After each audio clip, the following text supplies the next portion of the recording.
Hello दोस्तों, देखिए इस क्वेश्चन को। एल्जेब्रिक आइडेंटिटी पर आधारित ये क्वेश्चन है।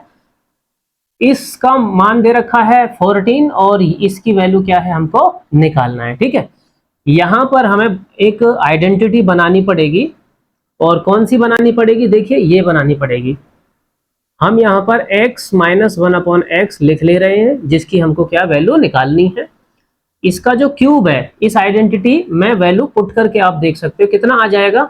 x का क्यूब माइनस के 1/x का क्यूब, फिर माइनस के 3 मल्टीप्लाई x और मल्टीप्लाई 1/x, और फिर ब्रैकेट में x और माइनस के 1/x इतना रहेगा। ठीक है, यहां से ये जो x माइनस 1/x का क्यूब है इसकी वैल्यू कितनी है? 14 है।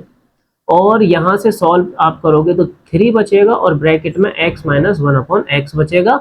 राइट में कितना बच रहा है? x माइनस 1/x का होल क्यूब बच रहा है। ठीक है, अब देखिए ये क्यूब वाला यहाँ पर बन गया है। ठीक है, और इसको फैक्टर अगर आप करोगे तो 3 फैक्टर इसके निकलेंगे, जो कि एक टाइम कंज्यूमिंग टास्क रहेगा। अगर हम यहाँ पर क्या कर लेते हैं, जो ये x माइनस 1/x है इसको हम सब्सटीट्यूट करते हैं।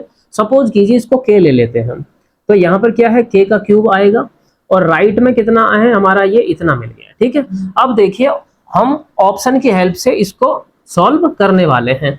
पहला ऑप्शन यहाँ पर आप पुट करेंगे, 5 की क्यूब निकालेंगे, LHS में आएगा 125। अगर यहाँ पे 5 आप रख लेते हैं तो 5 दिया 15 और 14 में से 15 माइनस करोगे 125 बिल्कुल भी नहीं आने वाला है। ऑप्शन ए ये हमारा क्या है? हो जाता है गलत।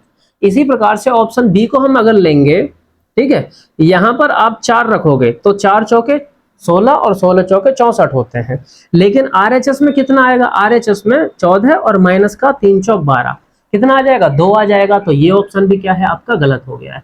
अगर आप तीसरे को ट्राई करते हो, 3 तिया 9 तिया 27 आएगा और यहाँ पर वैल्यू आप रखोगे 14 और माइनस का 3 तिया 9। ठीक है, यहाँ 27 आ रहा है और यहाँ कितना आ रहा है? 14 और माइनस के 9 5 आ रहा है। तो ये भी क्या है? गलत हो गया। ठीक है, ऑप्शन डी को हम यहाँ पर ट्राई करते हैं। 2 का क्यूब आप यहाँ पर निकालेंगे और 14 माइनस और 3 मल्टीप्लाई 2 यहाँ करेंगे तो 8 तो आपका LHS में मिल गया और RHS में भी कितना मिल जाएगा? 14 में से 6 माइनस करते हैं तो कितना आता है? 8 आता है। तो आप देख लीजिए 2 ऐसी वैल्यू है जिसके लिए LHS और RHS दोनों सेम हो गए हैं। अच्छा, तो ये हमारी क्या है? k की वैल्यू आ गई है। ठीक है, और k किसके इक्वल है? x माइनस 1/x के इक्वल है और x माइनस 1/x की वैल्यू ही तो हमको क्या है इस क्वेश्चन में निकालनी है। तो ये आपका क्या है? करेक्ट यहाँ पर ऑप्शन हो जाता है।